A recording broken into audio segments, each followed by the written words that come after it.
It actually looks like we're recording. Hi, it's Vanessa Hamrick, and I'm with Coldwell Banker Premier Realty here in the fabulous city of Las Vegas. So I'm going to do this as quickly as I can. I just feel it's really important for me to bring this information to you today opposed to tomorrow when I'll give you the stats on the actual Las Vegas mark. I am Gigi Hamrick's assistant, and Gigi is currently having a nap, which she does most days. Anyways, I wanted you to help make sense of all the data that is being presented, and we are going to continue to see more data that is coming out.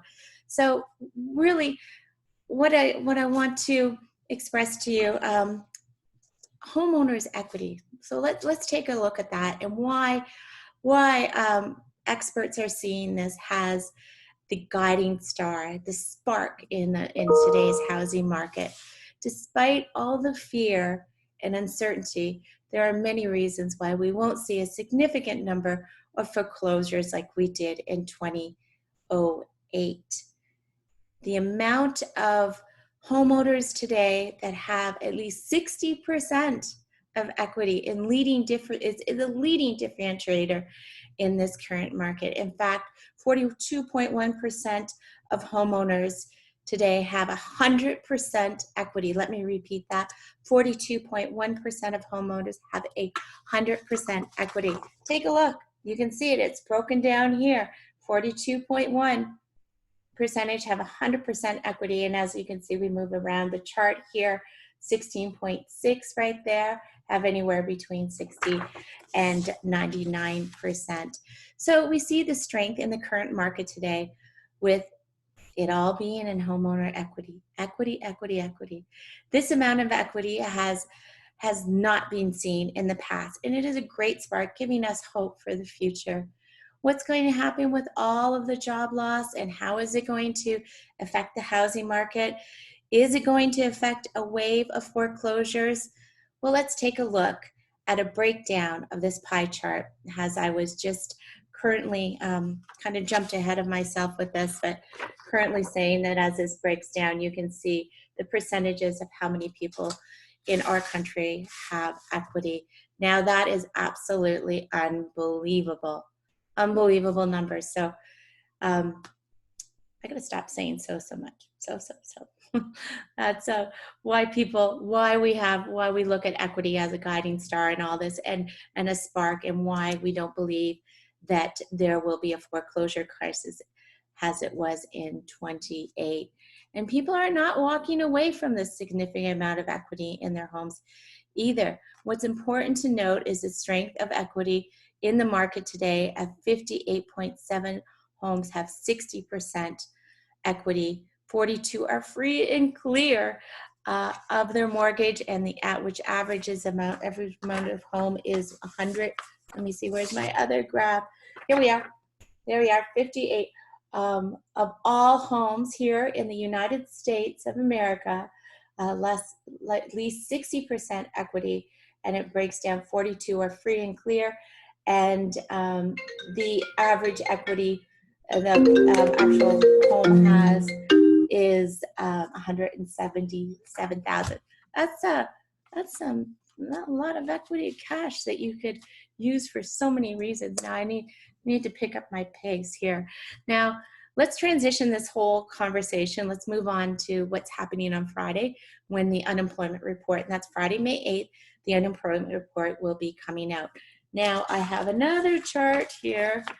In fact, I have a couple more charts here that are forecasting the unemployment for 2020. Now, ADP, which is automatic, it's the acronym for Automatic Data Processing, which processes the checks for all companies, is not experiencing a return to normalization as the economy starts to slowly reopen in certain states and starts to rehire again.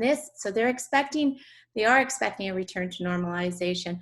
Now this is the first sign that things are starting to turn around, and we are projecting this depth in unemployment won't be anywhere near as long as the Great Depression or anywhere near the Great Depression. But let me back up a second. Here's our chart. This is The forecast for 2020, we see JP Morgan at 20%, Merrill Lynch at 15.6, and Goldman Sachs at 15.0, Wells Fargo 7.6. You can read that. I'll put these charts up on my Facebook page, so if you'd like to dive a little deeper into it, you'll understand that. Another graph that I just love, and it really is a nice visual to point out why the Great Recession and the Great Depression are actually different from what they perceive and what they anticipate to be happening during the fallout from the coronavirus. So here is this chart. I hope you can see it. As you can see, we're going to get some more depth in the economy with this. You know, we haven't quite. They say that we probably going to drop a little further within the second quarter, but you can see they expect like 2 years that it will take for our economy to come back to life and see some forms of normalization.